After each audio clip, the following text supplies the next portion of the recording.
representatives, this is always public. Ikaw naman? How can you say na hindi mo alam? Sa inyo po kasi confidential. Iba po yung modality nyo because this is audit. Pero once na binigay mo dito, the House of Representatives and all the committees will conduct and undertake meetings publicly. Wala po kaming private meetings. So pag sinabi mong hindi na compromise, opinion mo yun eh. Opinion mo. You are not in a position to tell us na hindi na compromise. Only time will tell.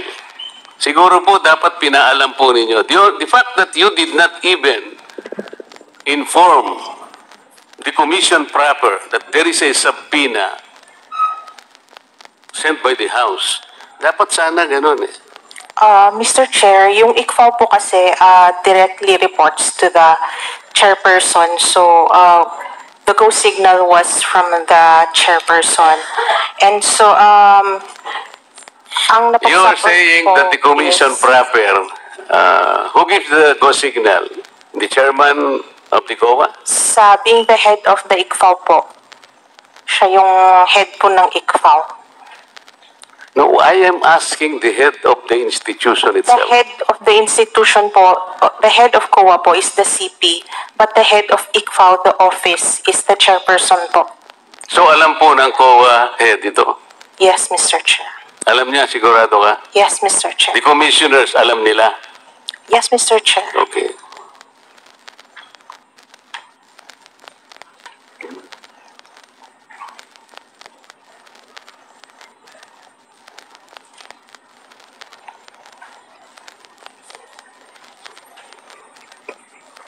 Narinig po ninyo yung bahagi ng mga interpellation ng mga kasama ko kanina. Most of it siguro meron po kayong natatandaan. Most particularly the interpellation of Congresswoman Luistro. Noon pong tinatanong niya yung certain La Chica was guilty of usurpation of authority. La Chica ba yun? Acosta po. Acosta, sorry. Na sinabi niya, according to her, Acosta is even guilty of usurpation of authority of official functions. Narinig po niya yun? Yes. Kasi po, maaaring nakuha niya yung gawain na yun, allegedly, na hindi naman pala dapat na sa kanya yun. Noon pong hindi nyo inadvisean ang Committee on Good Government, technically, part of your mission, part of your mandate on authority was usurped. Sila na po yung nagtatanong eh. Ang ginagamit po nila, yung mga dokumento, yung mga reports, and the papers, nasasalig ang batas, ang sinasabi, kayo po ang dapat mag-examine, kayo po ang dapat mag-audit, nobody else. So in a way, part of your function was usurped, technically. Tama po. Tama po, Mr. Chair, pero it does not Hindi, mean tama po. Tama po, Pero, it does not mean po na we will just take it hook, line, and sinker. We will still audit based on what our standards are. I-conduct pa rin po namin yung audit na based sa amin po. o palagay natin, paano kung hindi pareho ang outcome nyo? Paano hindi pareho ang conclusion nyo? What happens? I think we will stand by yung audit po ng COA. O ibig mo sabihin, yung outcome ng aking mga colleagues ay mali. Ang sinasabi ko kasi pwedeng hindi kayo magtugma eh.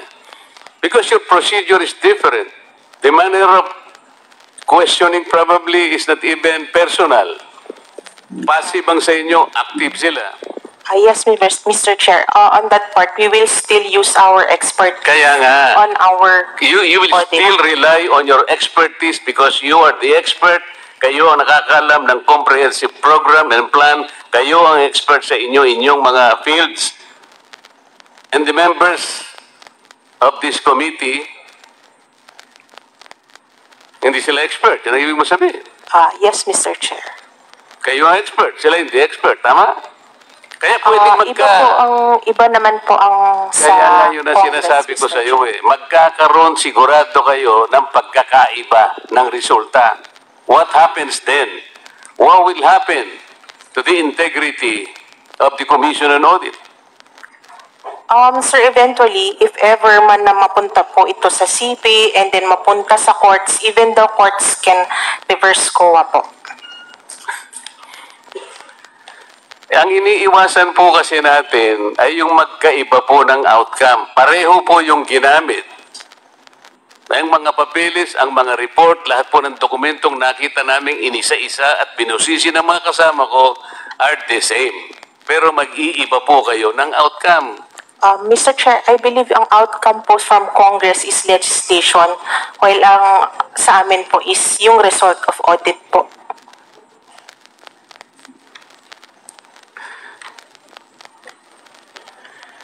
Do you believe that you have abdicated your authority by giving to this committee the very basis of your audit because they were made public? No, Mr. Chair. Why do you think that your answer is correct? Uh, How about if you are wrong? we are still the auditors. You are still the auditor. Pero pinamigay po ninyo part of your function. That is the point.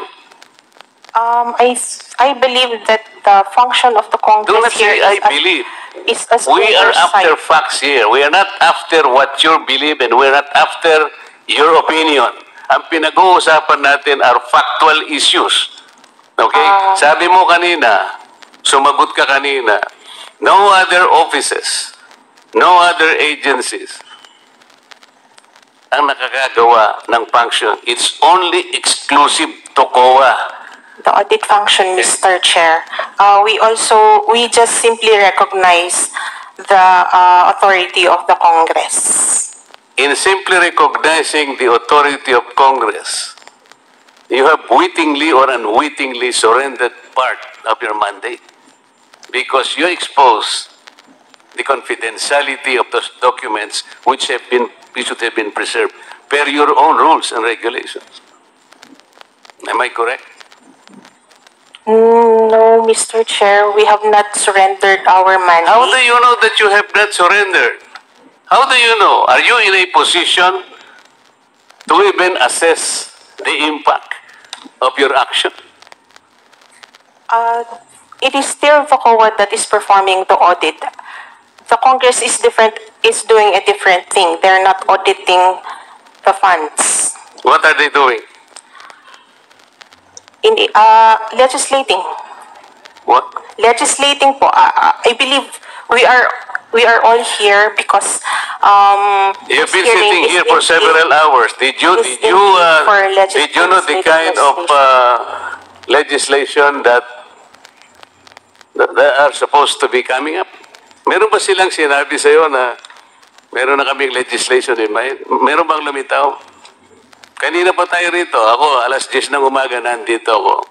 Did you have an idea as to what legislation are coming up? For example, For example, meron bang legislation na baka sakaling nagle-legislate sila, later natuturuan kayo kung paano ang pag-audit? no po. For example, yung SAGAA sa budget on confidential funds. That will become subject of future legislation. Why are you the one articulating that? You are not a member of Congress. Yan ang That sinasabi is ko why- kanina pa eh. That is why Kanina nga ko po, pa sinasabi, what you were saying, opinion mo eh. that is I why am po trying to emphasize to you kung ano yung impact. That is nung why we pagkakabi- recognize po yung wisdom po ng Congress. Pwede bang patapusin mo ako kasi baka mapagalitan ka ng chair.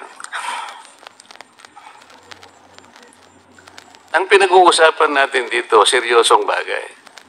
Uulitin ko sa'yo, the mandate to audit, the mandate to examine the authority belongs only to COA. While the terminology is different, Pero the basis of your audit and the basis of the investigation of this committee are one and the same. Yun ang sinasabi ko sa iyo. Did you not compromise the integrity and the independence of COA by doing so? Do not make your own opinion. I will probably accept an answer na siguro balikan mo yung commission kung tama yung ginawa ninyo. Iwanan muna kita sandali kasi gusto ko mag-isip ka rin. Mr. Chair, may I direct my attention to the land bank people? Madam, kanina po sinabi nyo sa mga kliyente o somehow you accord some sort of parang courtesy, parang ganyan. Luма, nag-withdraw sila ng... Magkano po yung withdraw kanina, pinag-uusapan natin? 125 million, Your Honor. Ano po ba yung napakalaking bagay na pinoproteksyonan ninyo kung sakasakaling yung isa po sa guard nyo tinulungan lang pong isakay po sa sasakyan dahil mabigat po at napakarami po palang withdraw. What is so spectacular about helping because they are valued clients? Explain nga po ninyo sa maiintindihan namin kasi hindi po kami bankero Your Honor, ang duty po talaga ng security guard namin ay to secure po yung bank premises. Alam ko po yun, madam. Opo, yan. But somehow, sa mga ibang establishment, alam po ninyo, yung gwardiya po, pumunta po kayo sa mga food chain. Yung gwardiya po, minsan naglilinis ng mesa. Kinukuha po niya yung mga pinggan. Nakikita niyo po yun. Very, hindi po unusual yun. Gwardiya po yun. Ang tinatanong ko po yung, maano po yung halimbawa sa bigat po ng dala-dala na tumulong lang pong iginanon po sa ang laking bagay po ba doon, madam? I'm sorry, Your Honor. Talaga pong ganun ang... Ano nga po yung wisdom? Na kung bakit halimbawa pinagbabawalan niya yung gwardiya naman na to lift a finger just to help somebody dahil sa bigat po ng kanyang daladalang pera na isakay po doon sa kanyang sasakyan. Sir, yung pinaprotektahan din po namin yung security risk din po. So baka po on the way na tumulong siya ay may mawala po doon. Kasi hands-off na po kami once na ma-release na po namin yung funds sa pay. Mr. Chairman, can I have a very quick interjection with the indulgence of our may good With the compadre? indulgence of Congressman Marcoleta. Just a quick interjection from Congressman. Just a very quick interjection, Mr. Chair. With indulgence. Yes, Congressman Garin. Yeah. Mr. Chair, the security guard of a bank is different from the security guard of a restaurant. Kapag ang security guard ng isang bangko ay naghakwat at biglang pinasok yan at hinold up, imagine the lives that will be at stake there. Paano makaka-respond yan kasi ginawa mong kargador? That's one. Second, Mr. Chair, the security guards, well, they are adequately paid for that profession. Hindi naman ganun kasobrang laki na kapag pinabitbit mo, and then the client will say, naku, kulang ito. Paano ngayon kung mapagbintangan sila? So it's not only protecting the bank, the other people, and the clients, but their task is to be a security guard, and that is the basis while banks have that ruling. Maraming salamat, Mr. Chair. Thank you. Mr. Chair, my kumare is speculating. Yung sinasabi ko, actual po yun Meron po bang mga tao nun, nung kayo po sinasakay lang po yung pera na siguro po nabigatan lang, ginanong ko lang. Ang laki po bang kasalanan yun, madam? Mga bangko po kayo di ba? Dapat po yung mga kliyente naman nagbibigay kayo kahit anuman lang kaluwagan. Napakahigpit naman ninyo pala sa pagtulong para namang hindi Pilipinong ugali naman po yung pala yung pinamamalakad nyo sa bangko ninyo. Land bank pa naman kayo, gobyerno pa naman kayo. Dapat naman hindi ganon. Kung nakita nyo naman wala namang peligroso ngunit nakita nyo hirap na hirap po yung maano man lang ganon. Sabi ko lamang po, madam, sapagkat parang hindi naman kapani-paniwala naman na... Kasi po, mas naniniwala po ako dun sa sinabi kanina na meron pong nagbigay po kayo ng parang para lang iganon yung trolley. Ano po yun? Ugaling Pilipino po yun Hindi po masyadong kapanipaniwala yung argumento po ninyo. Mas naniniwala po ako dun sa sinabi kanina. So, last na po sa inyo, babalikan ko yung madam. Sa akin pong palagay, ay na-compromise po ninyo yung integrity, yung independence na ano ba sa Tagalog, yung repose, yung ipinagkatiwala sa inyo ng saligang batas. Maring hindi po nyo alam, maring hindi conscious kayo, pero part of that authority na ibigay po ninyo. Sa mga tweet, meron pong na-compromise ngayon. Sa aking palagay po, kung talagang susuriin ito, kung makakapagseryoso po tayo, baka po maring managot po ang inyong mga opisyal. I am referring to the chairman and the commissioners of COA. Somebody might file an impeachment case on the ground of, ano bang grounds natin? Betrayal of public trust. Alam po ninyo, mataas na uri pagpapahalaga yun eh. Kayo na rin po umamin at alam kong tama naman ang sinabi niyo. There is no other agency of government. Ang saligang batas po, mahigpit ang tagubilin. Siloso po yung saligang batas. Ayaw niya na meron po kayong ipagbibigyan pa. It was delegated exclusively to you. You cannot delegate that, even part of that particular authority and function. Mr. Chair, salamat po sa inyong panahon. Thank you, Congressman Marcoleta. The Chair would like to pose a few questions to the COA, Attorney Camora. Attorney Camora, do you agree with me that COA, under the Constitution, have the power and duty to examine, audit, and settle all accounts pertaining to all revenues, receipts, so forth, and so on? Yes, Mr. Chair. Okay, thank you. And do you also agree with me that under the 1987 Constitution, it likewise provides, specifically Section 21, that the Senate or the House of Representatives or any of the respective committees may conduct inquiry in aid of legislations in accordance with its duly published rules of procedure. Tama po ba? Tama po, Mr. Chair. Okay, so perhaps this is the reason kung bakit po kayo sumunod sa subpoena ducis tecum na binigay po sa inyo nitong committee. Tama po ba? Tama po, Mr. Chair. Salamat. Mr. At dito Chair, po sa... Mr. Chair. Excuse me, Congressman Marcoleta, I'm still asking questions.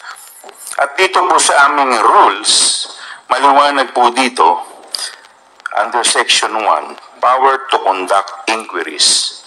Pursuant to Section 21, Article 6 of the Constitution, the House of Representatives or any of its committees may conduct inquiries in aid of legislation in accordance with these rules.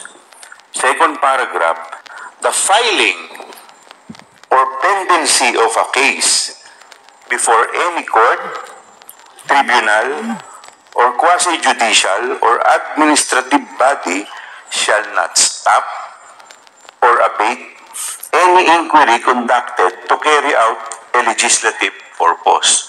Now, my question is, ito pong audit na ginagawa po ninyo, nung kayo po, ito po ay nandito na sa NBank na po ba to? Nasa commission proper na po ba to? Wala pa po, Mr. Chair. Nasaan na po Yung ND po, hindi po Would po you siya consider na-appeal. this as quasi-judicial? You are exercising quasi-judicial function. If it goes to appeal po, it Okay. will be If it does not goes to appeal, nasaan pa lang po to? Nasa audit. Administrative. Yes po. Tama po ba? Yes po. So, ibig sabihin, pasok po dito sa amin. Sa binasa ko po, the filing or pendency of a case before any court, tribunal, or quasi-judicial or administrative body shall not stop or abate any inquiry conducted to carry out a legislative purpose. Tama po ba? Yes po, Mr. Okay. Ano po ang rationale nito? Ang rationale po nito, because Congress has the ano po? Anong function po meron kami? Legislative. On top of that, may oversight po kami. Yung po ang Yes, Mr. rationale nito. We have an oversight function.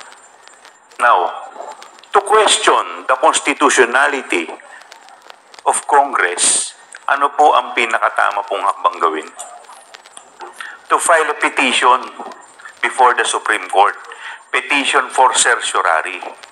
Now, let me walk you through the specific constitutional provision. In the case of Romero versus Estrada, the Supreme Court emphasized that the inapplicability of the sub judice rule to inquiries in aid of legislation is not limited to criminal or administrative cases. It can be extended to appealed cases and special civil actions awaiting final disposition before the Supreme Court. Otherwise, it would be extremely easy to subvert any intended inquiry by Congress through the convenient ploy of instituting a criminal or an administrative complaint. Surely the exercise of sovereign legislative authority, of which the power of legislative inquiry is an essential component, cannot be subordinate to a criminal or administrative investigation. Ito po ba ang first time na ang COA ay nasa pina ng Kongreso o ng Senado?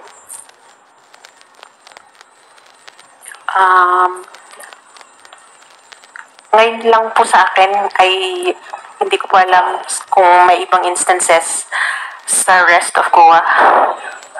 Pero since ngayon lang po ang experience Sa inyo ko, po? so I can speak only for myself. So, pero maliwanag naman po yung ating explanation na ang Kongreso po ay may kapangyarihan. Tama po ba? That is the reason why you complied with the subpoena duces tecum that Congress or this committee issued before the Commission on Audit. Tama po ba? Tama pa, Mr. Chair. Okay, thank you. Mr. Chair. Mr. Chair. Mr. Chair, Yes, Congressman Marcoleta. may I make a very short rejoinder? Mr. Chair, Yes, please. considering that you mentioned Article 6, Section 21 of the Philippine Constitution, that relates to our function in aid of legislation. It's inquiry or investigation in aid of legislation. Incidentally, Mr. Chair, Section 22 is the oversight function of Congress. Dapat sana ang COA ay doon po kayo bumase doon sa oversight function, not under Section 21, because that is in aid of legislation. That is the limitation imposed by law. Hindi po lahat ng investigation ay po pwede. Under that particular Section of 21, there should be a legislative purpose. Nakabalangkas na po yun. Hindi po gagawa ng batas habang nagtatanong o pagkatapos na magtanong. Very clear po, it is in aid of legislation. Dapat, prerequisite po, nakabalangkas na yung batas. The reason why we are asking you to appear before us is to help us complete the legislation. Sa ngayon po, with all the questions answered and asked, wala pa pong malinaw na legislative purpose. Am I correct? Meron na po. Ano? Mr. Chairman, marami po. Point of order. Well, in fact, What is the point of order point of Congressman Mr. Chair? Ako. The Honorable Marcoleta has still the floor. Let him finish. As I've said a while ago, we follow our rules. Yes. Thank you, Mr. Chair. Please continue, Congressman Marcoleta. Yes, I know that, but ang sinasabi ko lamang po, I do not contest that. Pero ang sinasabi ko, if it is in aid of legislation, maliwanag po sana na una na po yung balangkas. Kahit outline lang.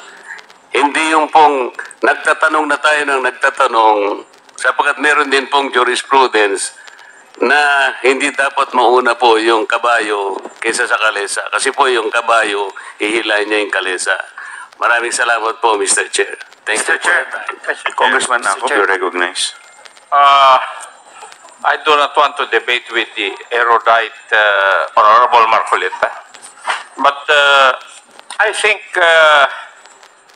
Article 6, Section 21 of the 1987 Constitution will be followed. Why? Because this was strengthened by the case of Romero versus Estrada in the year 2009, where it was decided by the Supreme Court, and I would like to quote, inquiries in aid of legislation are utilized to enable the legislative body to gather information and thus legislate wisely and effectively, and to determine whether there is a need to improve existing laws or enact new or remedial legislation, albeit the inquiry need not result in any potential legislation.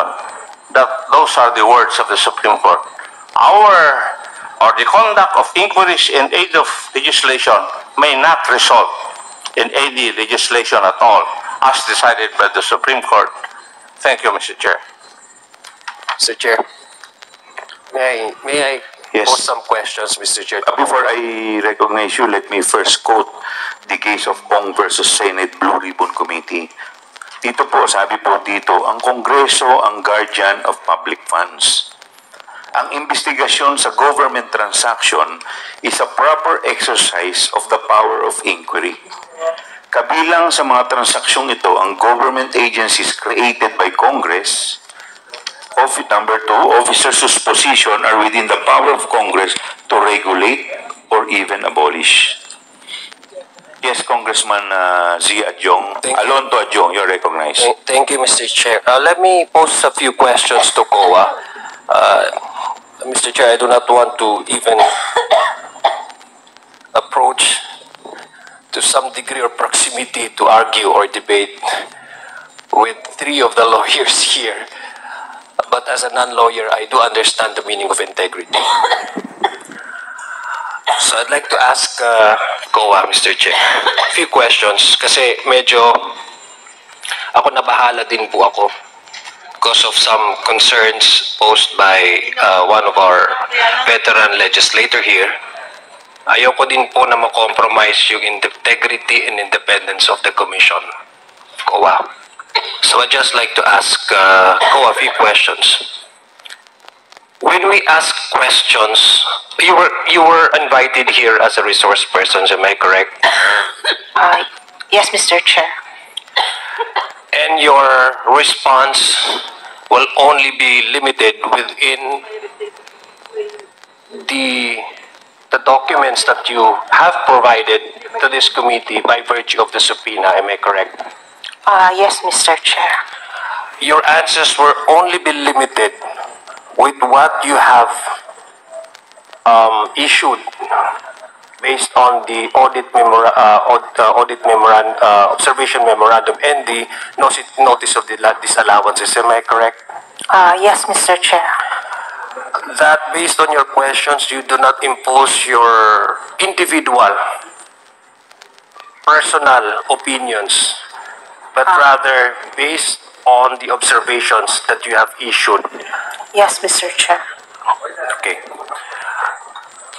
I'd like to ask you, of all the questions that you were asked and some of the positions that each of the members of this committee have taken so far, would that any way influence you to approach the process of your audit? Somehow, it will make me more circumspect, but we will still base our audit based on our standards. Okay, It's let that me- we will, let me paraphrase my we question. will, Let me paraphrase my question.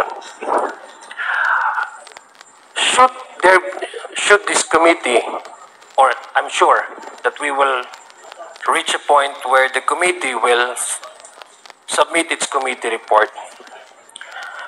Would any in the items of the committee report be used as a replacement of the way you have conducted your audit or continue to conduct your audit? Mr. Chair, we will still conduct our audit objectively. So meaning to say, whatever would be the decision of the committee, it will never replace, or Yes. it will never set as a guide for Yes, you Mr. to approach Yes, Mr. Chair. the process of your audit insofar as this discussion is concerned, the AOM and the notice of disallowances. Am I Yes, correct? Mr. Chair. Yes, Mr. Chair. So meaning to say, whatever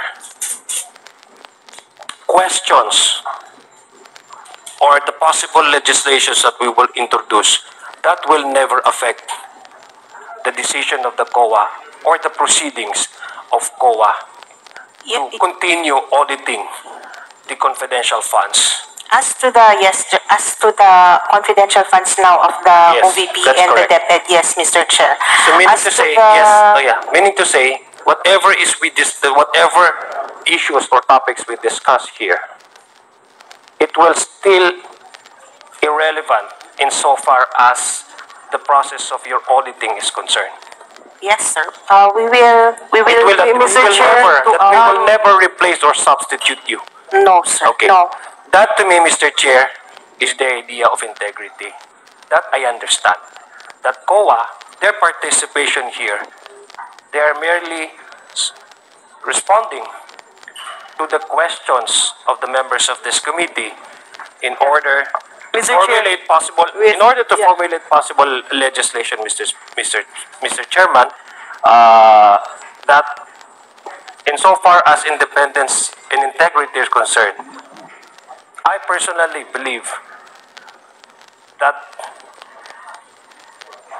the decision of this committee and how we discuss the issue of confidential funds will never in any way dissuade COA in the way they approach their auditing system or how they conduct the auditing of all these funds that is now being discussed by this committee, Mr. Chair. That I think that I understand as is yung meaning po nung sinasabing independence at integrity na nami-mention po. Tama po ba yun, COA?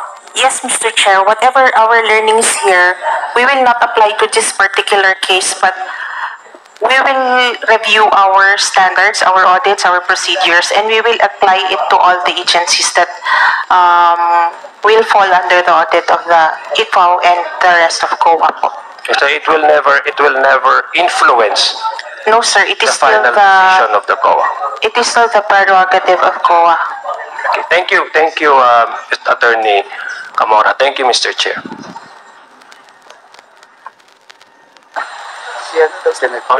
Pwede pong mag-ano lang ako. Congressman. Yes. Tanong lang ako kay Mr. Yes, Chairman, Senior Deputy Speaker Dong Gonzales, you're recognized. kay Attorney Abella. Attorney Abella,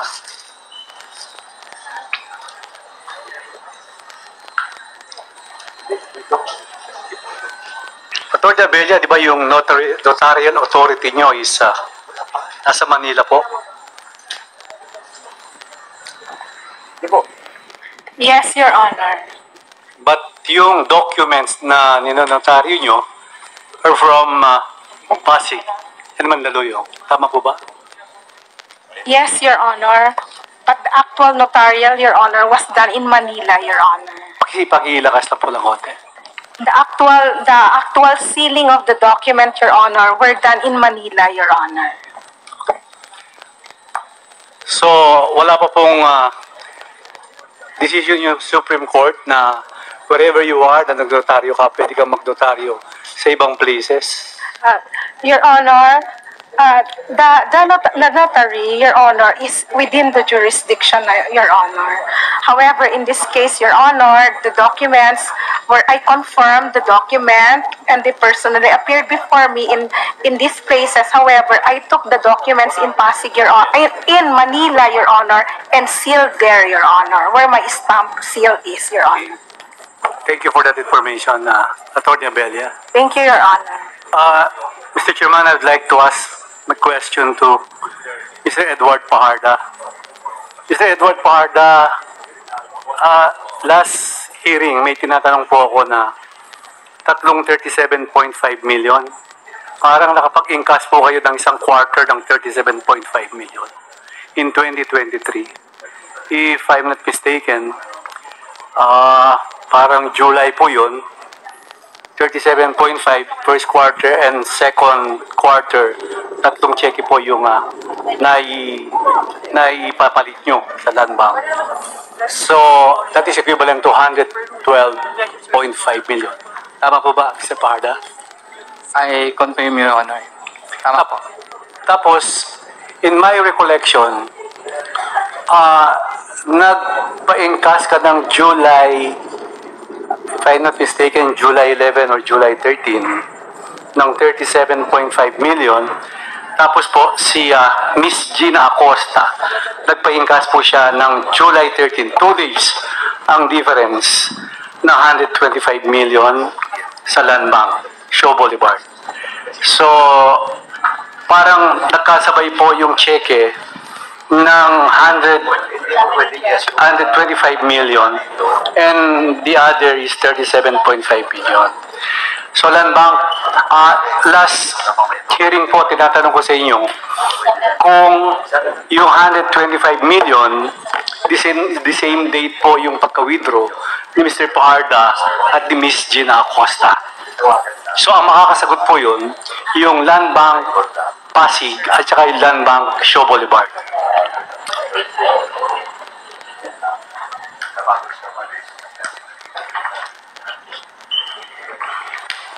Mr. Parda, you want to answer the question? Your Honor, magkaiba po kasi ang DepEd sa OBP. Hindi, ang point ko lang po, Mr. Chairman, Mr. Parda, parang nagkatagpo yung date ng July 11 and July 13. Kung yung OVP is July 13, equivalent of 125 million, and yours is from DepEd, is equivalent to 37.5 million. The summation of the two is 125 plus 37.5. So yun lang po ang tinatanong ko. Ang tanong ko, parehong lugar ang pinuntaan ng na-withdraw yung pera from Shaw Boulevard and from Pasig. Wherever, kung didala nyo sa DepEd o didala nyo sa OVP o magkahiwalay, yung 37.5, halimbawa sa DepEd, yung 125 million sa OVP. Ang inaano ko lang po dito, yung parang sabay yung date ng kasi sa bangko kasi no matter how, if your check is July 13 or July 11, you can encash on the same day. Tama po ba, Ma'am Landbang? Basta po yung advice po nun ay nasa land bank na po. Pero yung po, sorry po, Your Honor. Kasi, limbawa, ginawa ko yung cheque ng July 11 kay Mr. Edward Fajarda ng 37.5 million. Tapos yung sa inyo po, July 13, Shaw Boulevard, in-issue ko kay kay Gina Acosta yung 125 million ng July 13. Pero pwede pong ipapalit yun the same day ng July 15. Tama po ba? Magkasabay po ng July 15. Opo, pero different branch. Branch in Shaw Boulevard and Land Bank Pasig po ang sinasabi ko. Your Honor, hindi ko po masasagot yan kung magkakasabay sila. Basta po sa amin pag po in-earmark, kung anong araw po yon, doon po niya pwedeng makuha. So, ewan ko po, inihingi ko po sa inyo, sa committee ito, na anong date tinanggap yung 125 million sa Shaw Boulevard, anong date at anong oras tinanggap ni Ma'am Gina Acosta? Number 2, anong date pinahingkas ni Mr. Edward Fajarda yung 37.5 at anong oras niya tinanggap yung pera? Sigurado po, sa likod ng cheque, ipirma ka doon, di ba? Tapos i-receive mo yung cash. Tama po ba, Mr. Fajarda? Tama po, may perma po ako sa cheque. Mr. Chairman, Ma'am Land Bank, tama po ba yung tinatanong ko? With DepEd branch, the check was in cash on July 13 at around 2 p.m., sir. 2 p.m. How about the 125 million, ma'am? Around 2:35 p.m., Your Honor. What date, ma'am, is that? Sorry po. What date is that? July 14. July 14. Yes, So Your there is a difference of 1 day. Yes, Your Honor. So meaning to say, Mr. Chairman, ni-withdraw niya yung checking dated July 11 ng July 13 ng DepEd, tapos yung OVP, withdraw niya ng July 14. Tama po ba, Mr. Chairman? Yes, Your Honor. So yun lang po, Mr. Chairman.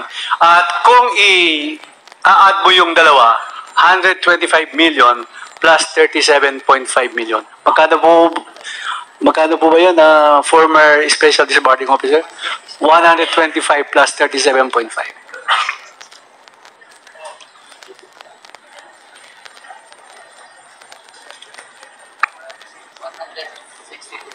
162 million, the total of the two checks. 162 million out of 0.9. 0.5 po. 0.5. So yun lang po, Mr. Chairman. Yun lang ang gusto kong maklear. Maraming salamat po. Thank you, Congressman Garin. You're recognized. Maraming salamat, Mr. Chair. Magandang gabi po sa lahat. Mr. Chair, let me go back to Sir Lemuel Ortonio. Okay, sir, you're the Assistant Chief of Staff of the Office of the Vice President, correct? That's correct, Mr. Chair, Your Honor. Okay. As Assistant Chief of Staff, kayo po ang nag-request sa DBM. I forgot what you call the request for augmentation of funds. Tama po ba? I'll just check, Your Honor. You had a letter request that was showed earlier.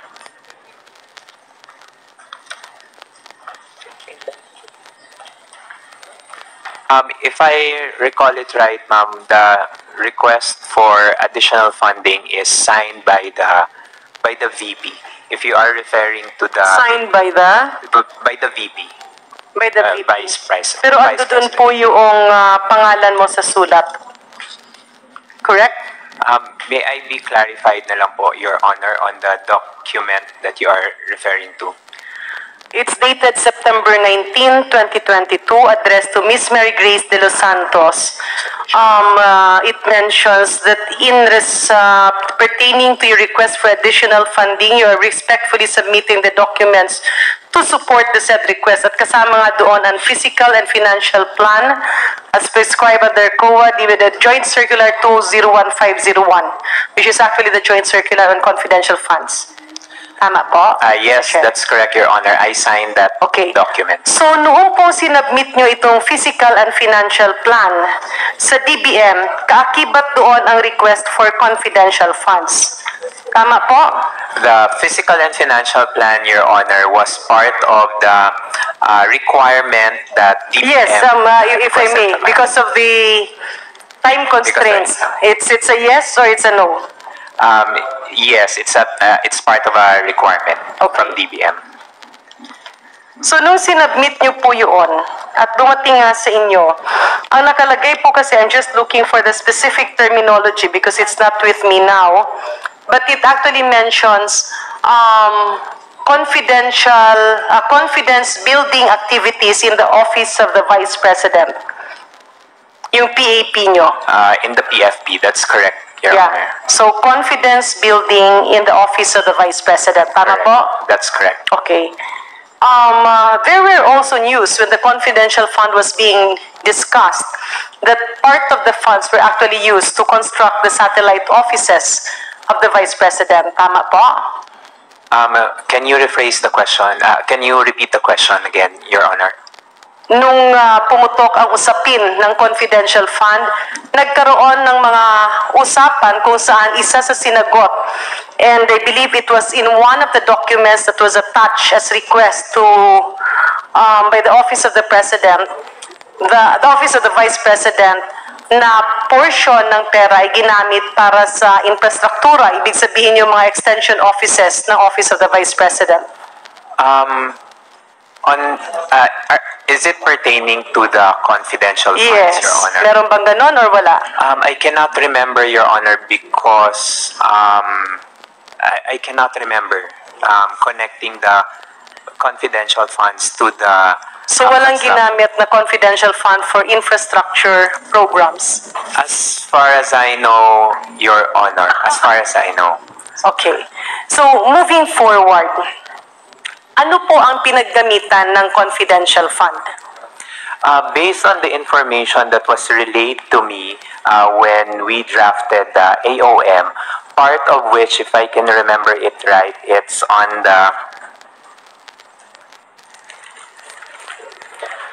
part of which is on the purchase of information, reward, payment of reward, rental of safe houses, purchase of supplies, provision of medical and food aid, and payment of incentives or traveling relative to confidential operations. That is based on the accomplishment report that was submitted to COA. Okay. Let us compare yung confidence building in the Office of the Vice President. Ang pagkaintindi ko, yun yung PAP. Ibig sabihin, yun yung bahay. Yun yung description ng pangkabuang project. Tama po ba, Mr. Chair? I'd like to correct lang po, Your Honor, the PAP as reflected in the PFP, it's Good Governance Program po. Ano po yung implementation of the activities and confidence building in the Office of the Vice President? How do you call that? And just, sorry, Mr. Chair, I saw that document with Congresswoman Franz Castro, pero ngayon nakaalis na siya. Maybe the Secretariat can assist me. It was actually the matrix, no, not the matrix, the document that show, it's a table. Nakalagay doon yung confidence building activities. I think it was. Okay. It's on the expected outcome, Your Honor.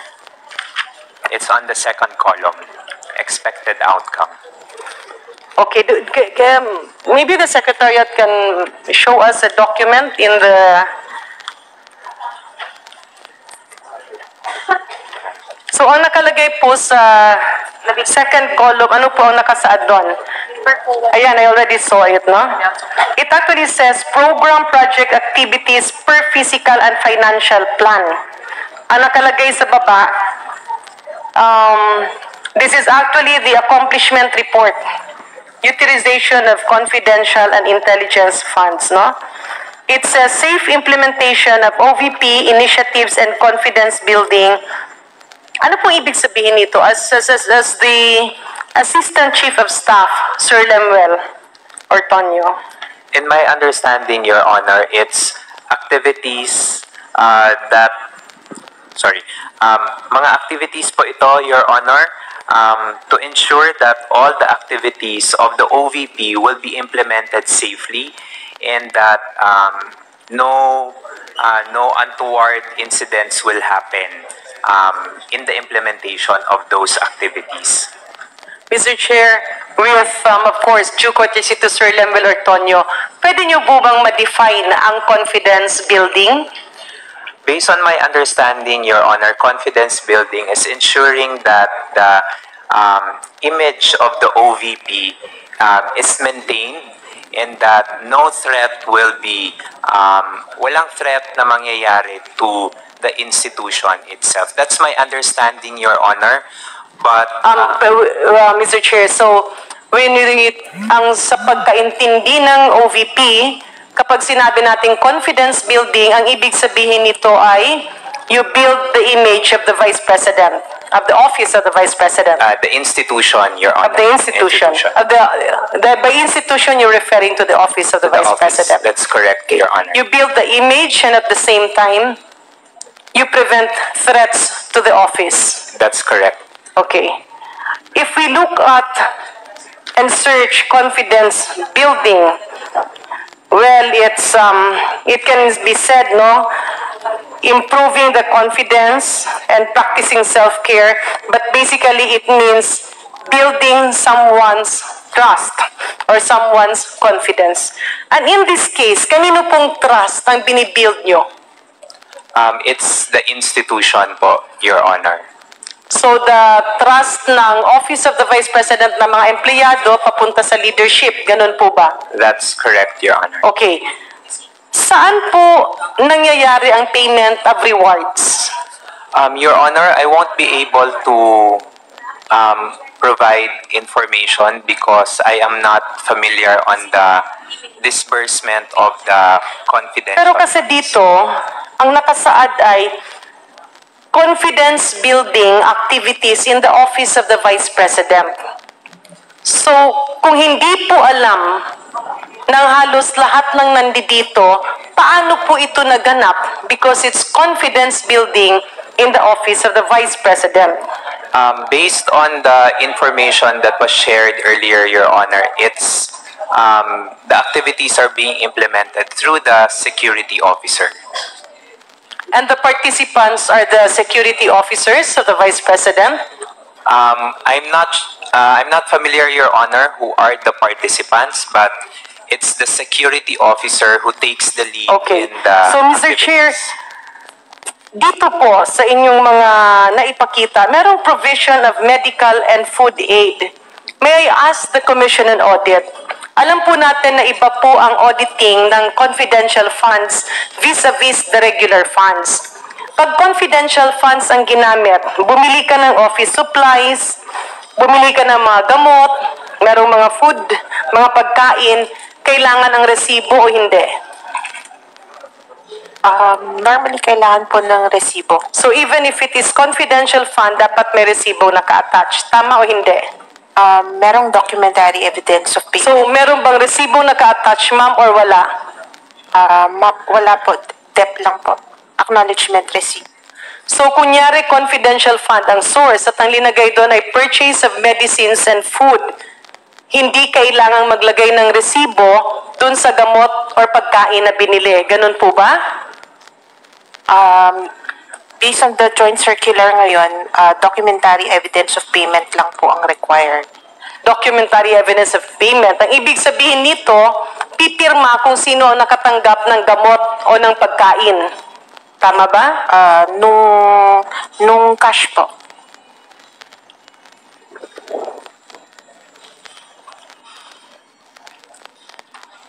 So nung pumirma nung cash. Earlier, Mr. Chair, I believe Sir Lemuel Ortonio was already here when Gina Acosta was saying, yung pong pera ay hindi niya naiintindihan kung sino-sino yung mga taong nasa acknowledgement receipts kasi binigay niya kay Colonel La Chica po. Okay, Colonel La Chica, Mr. Chair.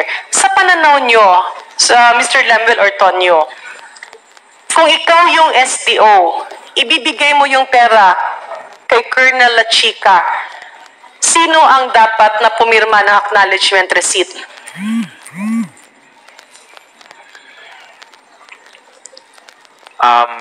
For this one, Your Honor, it's Colonel La Chica because it's Colonel La Chica who received. Ang ibig sabihin, kung sino ang tumanggap ng pera ay dapat siyang nakapirma. That's correct, Your Honor. So in this case, do you believe that Gina Acosta committed a possible crime? I cannot say yes or no, Your Honor, because I do not know on the process how... Hindi, dun lang tayo, Mr. Chair, sa acknowledgement receipt. Very basic. Ikaw ang SDO, example, kasi wala dito si Ma'am Gina Acosta, pero ikaw ang kasama na pumunta sa bangko. Binigay sa iyo ang 125 million pesos dahil sa approval at utos ng Vice President. Ngayon, in-cash mo yung pera. As SDO, Mr. Chair, and as Assistant Chief of Staff, hindi po ba ang ibig sabihin ng SDO accountable siya dun sa pera? That's correct, Your Honor. Okay. Ngayon yung pera na yon ipamimigay niya. Pwede niya bang ipabigay sa ibang tao, kagaya sa iyo, o hindi? Sorry, Your Honor. Can you repeat? Pwede, Cebuano ka, sir, no? Cebuano, ma'am ko. Okay. Cebuano, ma'am, mas Pwede ba na lain ang muhatag sa kwarta? Based on my understanding, Your Honor, and considering as what was mentioned by Ms. Gina Acosta earlier, because the security... No, Mr. Chair, let me rephrase my question. Sir Lemuel, you have been in government for a long time. I fully believe that you are capable and intelligent. Very basic yung ating pinag-uusapan. SDO, Special Disbursing Officer, taga-release ng pera.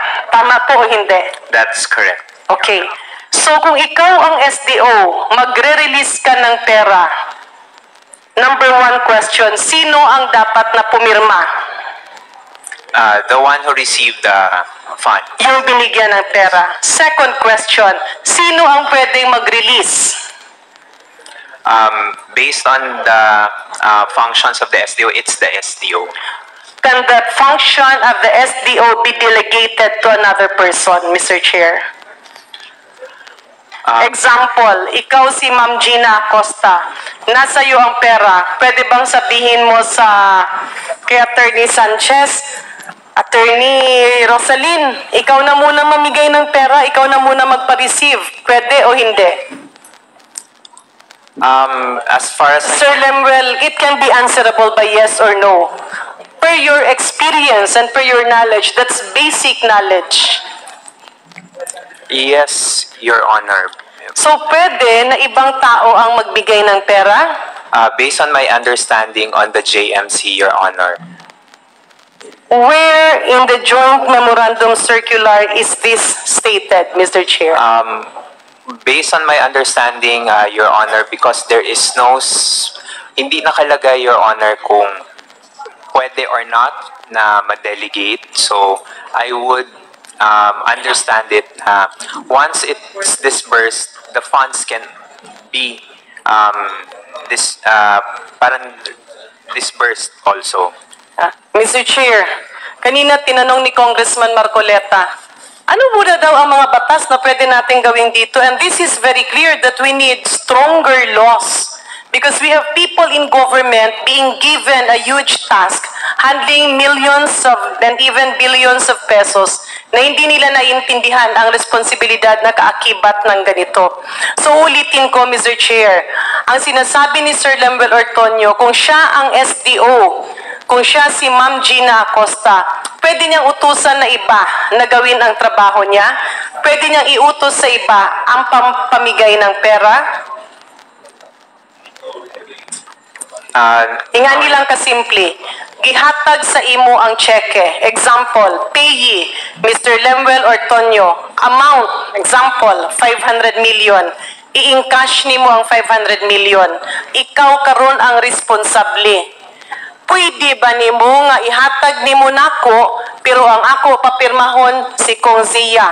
O ihatag nimo nako pero ang ako papirmahon ang katong mga barangay captain dito sa barangay?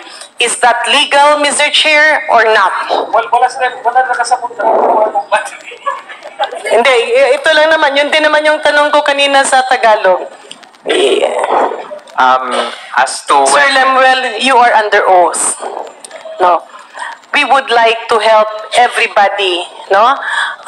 What we need is actually full cooperation because if we realize that many people, high-ranking government officers at that point, do not understand the degree of accountability in handling billions of pesos, then we're doomed. So maybe I can ask Ma'am Fajarda, I believe coming from DepEd, you're also very knowledgeable on basic government processes. Attorney Fajarda, you are recognized. Thank you, Mr. Chair. Yes, ma'am. Yes, so Attorney Fajarda, in your understanding of an SDO, ano po ang ibig sabihin ng isang SDO? The SDO is the Special Disbursing Officer, which is the accountable person for the funds that are being entrusted to him. Thank you very much, Attorney Sunshine. Ngayon, yung SDO, pag binigyan ng pera, cash at cheque, ining-cash ng SDO, who is accountable for that money? It should be the SDO, Your Honor. Okay. Kung siya ang accountable ngayon, sino ang pipirma ng acknowledgement receipt? The one who she or he disbursed the money to, Your Honor. Na nakaharap niya. Yes, Your Honor. Mr. Chair, I'm not really sure because earlier I was traveling in the province and coming to Manila. Maybe the Secretariat can check on this. I somehow overheard Ma'am Gina Acosta sa ina, yung iba hindi niya daw naintindihan kasi ang utos ni Vice President, i-encash yung pera at ibigay nga kay Vice President. Tama po ba? Was it mentioned earlier? I-encash yung pera at ibigay kay Colonel La Chica. Okay. But did she mention na because ang utos ni Vice President? Upon the instruction of the Vice President. So there was no instance that the money was turned over to the head of the agency or the Vice President? Insofar as what I can recall, wala. Okay. So in this case, Ma'am Sunshine, narinig niyo rin kanina si Ma'am Gina Acosta. Sino ang dapat pumirma? The person whom she disbursed the money to, supposedly, Your Honor. Okay. Now, Mr. Chair, let me go to Mr. Edward Fajarda. Sir, you are the SDO of DepEd. Yes, Your Honor. You encashed 37.5 million. How many times? 3 times, Your Honor. 3 times. After encashing it, to whom did you turn it over? After encashing it, nagdi-disperse po ako sa security officer. What's the name of the security officer? Colonel Dennis Nolasco. Colonel Nolasco. Buo yan. Hindi po, Your Honor. Kasi mostly weekly. Weekly? Mostly. Okay. Siya lang ang binibigyan mo? Yes, Your Honor. So in this case, the acknowledgement receipts under DepEd confidential funds were all signed by Colonel Nolasco? No, Your Honor. Why? Ang napirma po sa acknowledgement receipt ay yung pong tumanggap ng pera. Akala ko ang binigyan mo ng pera si Colonel Nolasco. Ang pinipirmahan niya po, yung pong binigay ko sa kanya, yun po ang pinipirmahan niya. Pero yung pong acknowledgement receipt, sa field po yan eh. Let's say for example, bayad po sa safe house. Kung sino po yung pinagbigyan niya. So, Mr. Chair, can we now ask the Commission on Audit, Ma'am, can the SDO delegate his or her functions? Mr. Chair, based on the certification po, hindi po. So, hindi pwede na iba ang mag-distribute ng pera unless sila ay SDO din. Ano po ang violation, Mr. Chair, Your Honor, dun sa ginawa ni Mr. Edward Fajarda?